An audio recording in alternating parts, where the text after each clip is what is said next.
Hi guys, Zoeb here for OneGlanceTrader.com, and in today's video I'll be sharing with you the latest release of the OGT Price Action Indicator. So it's finally here, version 1.1. You can download the indicator below this video, or just head over to OneGlanceTrader.com. And I'd just like to say a big thank you to everyone that's downloaded the first version of the indicator. I've had some great comments, some great feedback, and I've taken those comments and feedback on board and tried to incorporate it into version 1.1.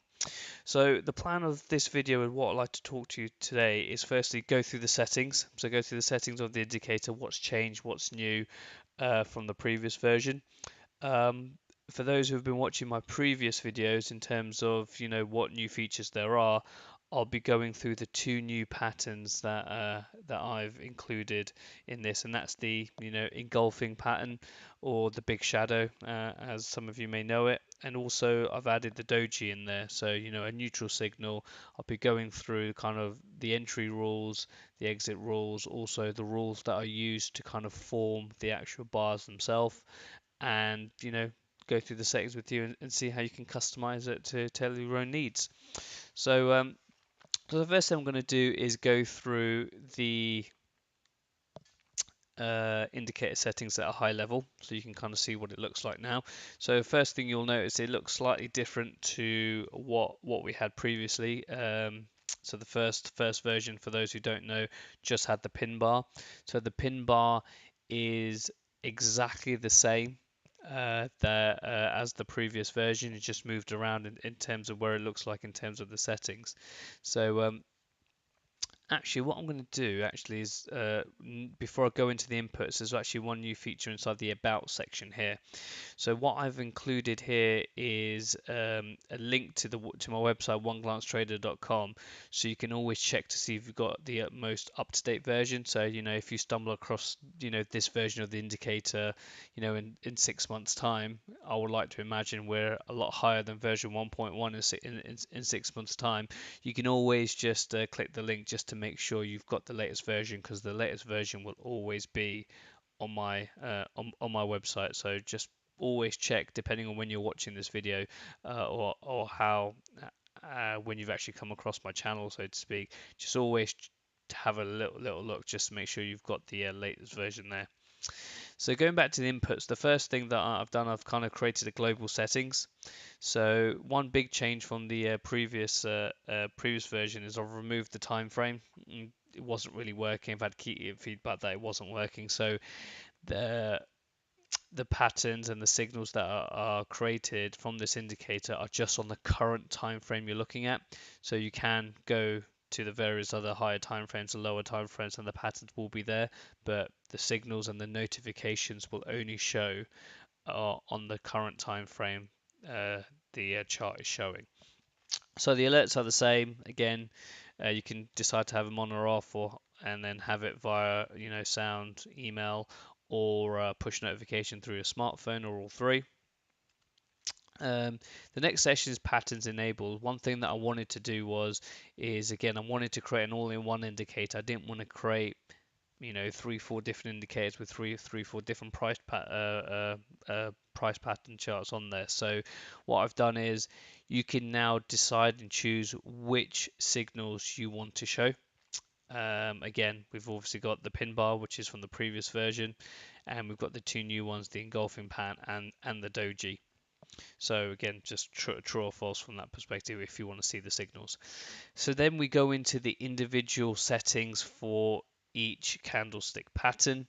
So for the pin bar, again, these are exactly the same, so I'm not going to go through these in this video. I've got other videos dedicated to the pin bar and pin bar settings, and I'll link to those in the description, so you guys can have a look at those if you're interested. And the other two is the engulfing and doji setting. So at the moment, what I'll do now is, instead of going through these in detail now, I'll go through the pattern criteria that I've coded inside the indicator, and then these sections will start to make sense to you. So what I'll do now is I'll show you. We'll do the engulfing pattern. or the big shadow. So this has probably been the most requested next pattern that I include inside the indicator. A lot of people know it as the big shadow. Big shadow is what Walter Peters uses in his book Naked Forex. And I've kind of used the rules from his book to kind of code this indicator. So there's kind of three criterias. The fourth one again is not coded. It's more, your discretionary element, which we'll go into. Um, but what I've done is I've just taken a print screen of, a chart over here just to show a good example of an engulfing pattern. It's a 2-bar pattern, and as you can see, you've got a red dot signal saying a sell signal based on this. So if I go through these one by one, so then it becomes clear in terms of how to spot an engulfing big shadow pattern. So the engulfing bar range is greater than the previous candle. So what it does, it keeps checking the current closed bar. Is the range greater? So the low and the high, is it greater than the previous bar? So quite easily you can see that this range, so from the top wick to the lower wick, engulfs the prior candle, which it does there. So that's rule number one, and that is hard coded into the indicator. Rule 2 is the engulfing bar range is greater than the previous 5 candles. Now what that's saying is, again, that the high and the low, so the top wick and the low wick, engulfs the last 5 candles or more. So obviously the more the better. So this is again from Peters' book. It's saying that effectively you want that engulfing bar to be the biggest candle that has been seen in a while on a chart. And obviously the bigger the bar has been to the previous candles, the better.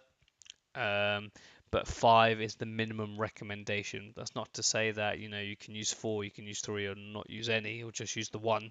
But he recommends 5. So inside the settings, which we'll go through, you can customize that. So you can have it at 4, you can have it as 10, whatever you want to put it as. The default setting is 5 to Walter's there. My view is obviously the less candles that you do it for previous candles, the more signals you get, and the greater you do from 5, the less signals that you get. So again, it really depends on, do you want to see more signals and then use other factors such as, support and resistance, Bollinger Bands, divergence trading, whatever it may be, to determine whether or not that signal is valid or not. And to that point is, this signal, in my view, cannot be used in isolation. You can't trade every single engulfing pattern that you see. You have to include it with other discretionary factors that that I'll go through. I'll create more videos on the engulfing bar and how to trade it with various things, but I'll show an example of of an engulfing bar used with other factors as well. So you kind of got a view on how to use it. So that's the second one. And the third one is, he doesn't mention it, but it's kind of, it just makes logical sense from Walter's book, is that the engulfing bar body, so the open and the close, fills the majority of its range. So when I first got a version of this indicator back from my coder, I noticed that the actual range of the candle was engulfing the previous candle or previous 5-10 candles, but the body was very small, almost being more like a doji or a spinning top as an indecision candle. So I wanted a way to code um, the actual body element size, because obviously the bigger the body, the stronger the signal is for a potential reversal or continuation, depending on where it appears on the chart. So the way I've done this is that in the settings you can select how big the body is in relation to the range. So the default is 70%, and what that means is that the body, it makes up of 70% of the candle's range. So in this section here, I actually worked it out. It's 88%. So this body represents 88% of the candle's range, and that's what that's saying here. So obviously, again, the more the body fills up the candle, the more stronger the signal is. I've just gone with 70. Again, you can mess around with the settings, higher or lower, or however you feel that you want to use it. But logical sense dictates to me that the higher the number, the more chance of of your trade working out in the direction that you would like it to do. So I hope that makes sense. Again, we'll have a little play in the settings just so you can see what if I change the settings around, how does it look. And then the last piece, again, this is where your discretionary piece comes into play, and what I keep talking about is very important, is that the engulfing pattern prints in a logical location, e.g. at a support and resistance level, at an extreme of a Bollinger Band, or if it's used as a continuation pattern, if it's a down if it's a down signal like this, that this previous thing was in a massive downtrend, again giving you something that else other than the signal produces. Then that's the worst thing I can tell you is, please do not trade this just as the signal as its own, because it's not going to be effective. Yes, you'll win some, you'll lose some, but effectively, in my experience, you do need other confluencing factors to be able to do that. So those are the rules. Hopefully that makes sense, and hopefully I've articulated or represented Walters's kind of rules, and that's kind of displayed on a chart once you look at the settings. So if I go back here, I showed a good example of this in the Euro Aussie dollar in a 5-minute chart on October 19th, and if I just show you again what the settings are. So quantity of previous check rate, so it's 5, so set it to 5. So the engulfing bar needs to be greater than the previous 5 candles as a minimum for it to show a signal, and that the body needs to be 70% of the engulfing bar's range. Again, doesn't make sense. Go back to the previous video. Just go back a couple of minutes inside the video so I can get that, because that's the bit that's quite important for you to use these kind of settings. So what I want to do is talk about this signal over here. So if I'm going to zoom in here, and we'll kind of go through the rules.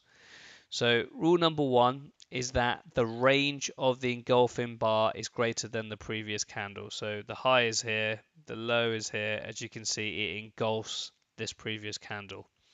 The second rule is that the high and the low is greater than the previous 5 candles. So again, it's set to 5. 1, 2, 3, 4, 5. Yeah, so there's 5 candles there.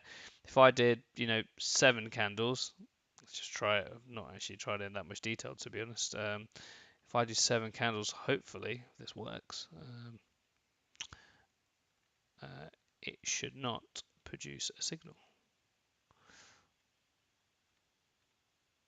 That's 1, 2, 3, 4, 5, 6, 7. I think it counts its own bar as inside there. There you go.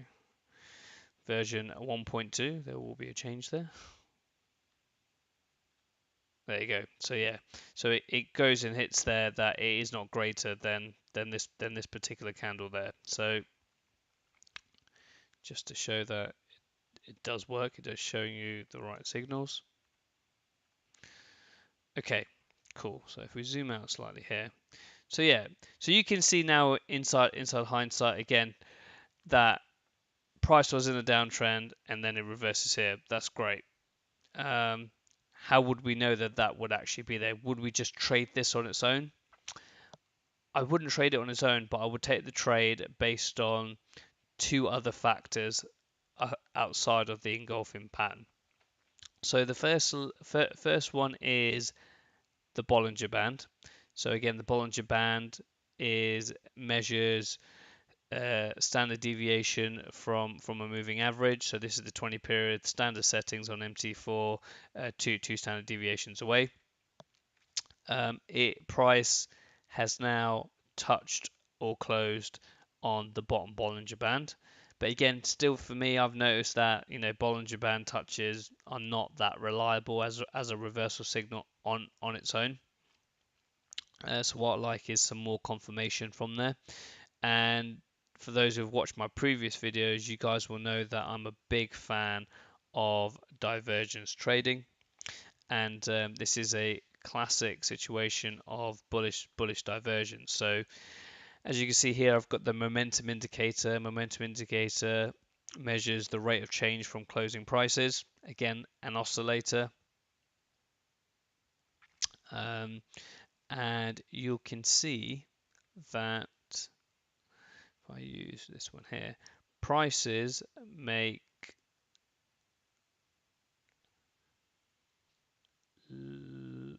lower lows, but the indicator, if I take the same period and from probably about there-ish really, but anyway, about here-ish, so there's kind of the lows with some dojis in there as well. There, to there, so effective anything, it needs to be to there, that it makes a lower high, giving you bullish divergence. And again, you can see that if you put your a buy stop on the next bar, 1 pip, might not have just got triggered, but if you put a buy stop there above this for the next couple of bars, you would have got triggered, and then you would have made 3 to 1 there. So it's just a quick example of the indicator, or this particular price pattern here, the engulfing pan not bullish divergence, the big shadow, and showing how you can use it as a reversal signal. You also got another one over here actually, that I did see when I was looking for examples to kind of retest out the indicator. It's one of continuation of the trend. Again, so from my perspective, you go in here, you do get an engulfing pan that is greater than the previous 5 in the current trend that it's in. Again, some confluence factors you can use here is obviously the momentum. Did not want to delete that indicator.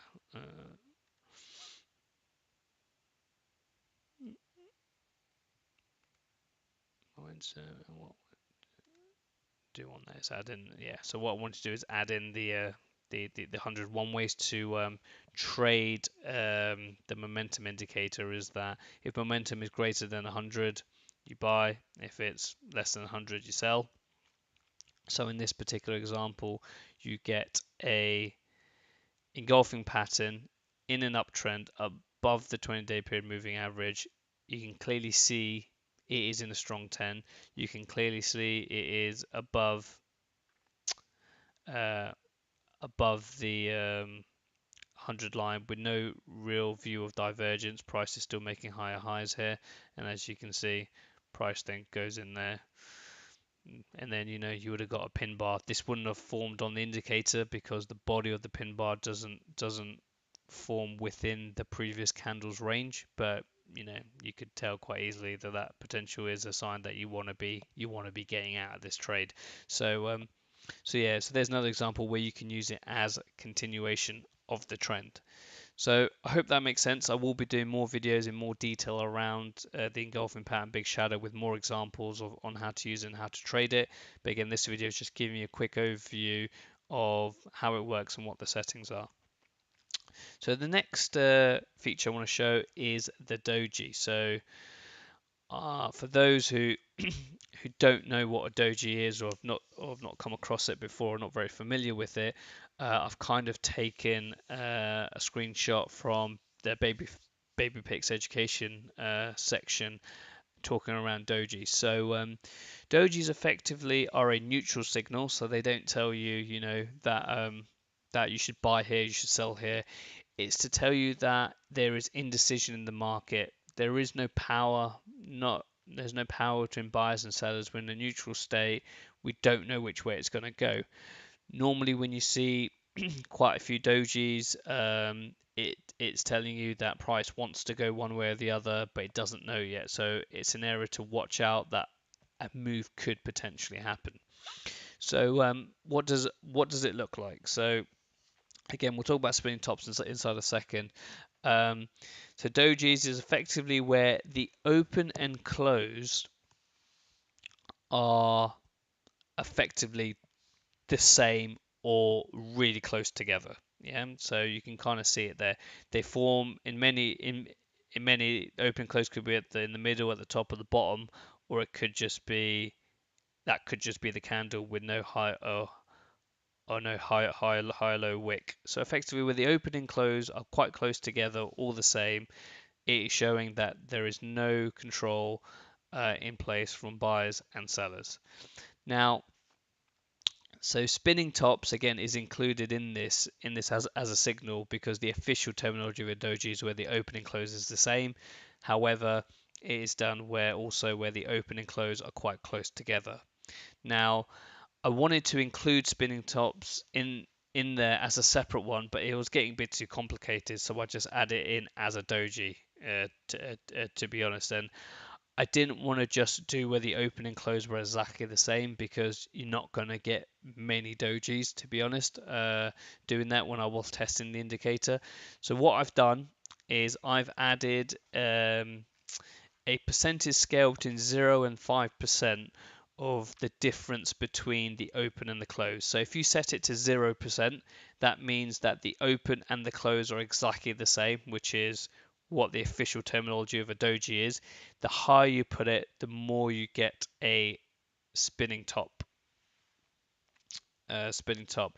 But the other argument could be is that you could get the open and close appearing at the top and at the bottom, and there are examples where a doji or a spinning top or whatever you want to call it can also be considered as a pin bar, because if you take this example over here, which I think this is called the gravestone from memory, but so if you set this to 5%, the body could be a bit higher, and in this example here, this was the previous candle, and the range, the high and low closed within the previous candle range, it would be considered as a pin bar. So either, and I wouldn't get them too confused or be too bothered about that if that's the case. If anything, it's probably showing you a lot of things that, you know, price rejected from pin bar came all the way back down, therefore again causing indecision. So a pin bar that's also classified as a doji in this example of the indicator could actually be another strong candidate possibility that for a likely reversal in that respect, and also chance of indecision that no one's really in control anymore. So for those who, if let's say we're in an uptrend and you see a pin bar that is also classified as a doji, again, it's probably another stronger signal that its price may not go a lot higher anymore. So that's just something to bear in mind. Doji signal can also be formed as a pin bar signal based on how it closes. But again, I wanted to give you guys the flexibility of not just to have where the open and close equals the same, because you're not going to get that many of those type of signals. So that's why I've allowed a 5% range within there.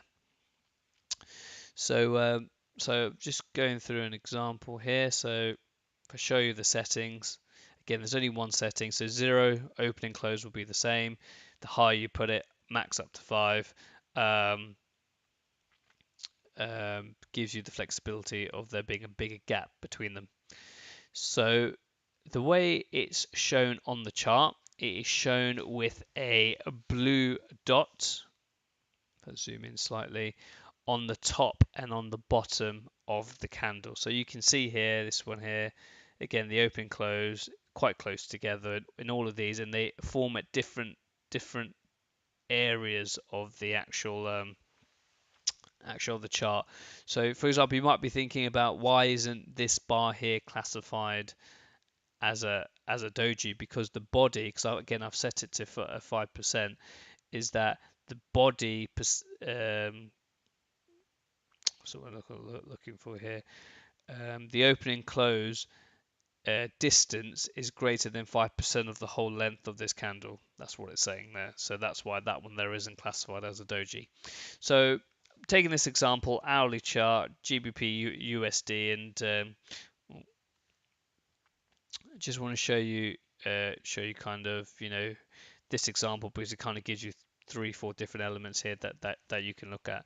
So you can see here, massive up bar, guessing related to some news or something along those lines.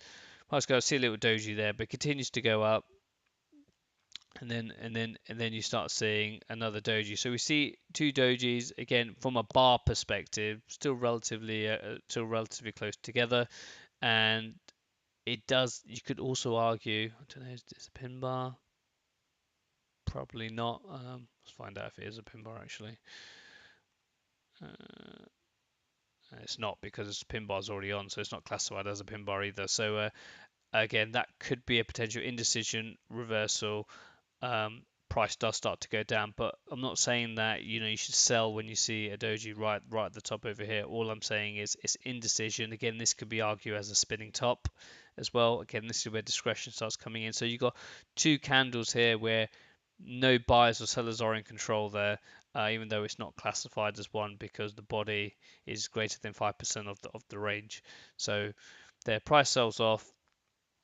Again, you get this tight consolidation here, and then you get another doji that forms over here with an engulfing pin bar, engulfing pattern, sorry. And as you can see, it's greater than 1, 2, 3, 4, 5, 6, 7, 8, 9, 10. 10, 12 candles before you get to this bar here. Strong indication that this after this indecision, um, a move comes in. This is a classic example of congestion area when no one's really in control. You do get a confirmation from our rules that this is an indecision candle and that price does want to drop further. And this is a good example here. As you go on, you've got two more dojis. Again, price does continue to go further. Again, another spinning top. Formed here again doesn't fit our criteria, but 1, 2, 3 potential ones here that is telling us that if you are in a sell trade here, you might want to be getting out. So using them as take profit targets here, and then price does then continue to reverse up here.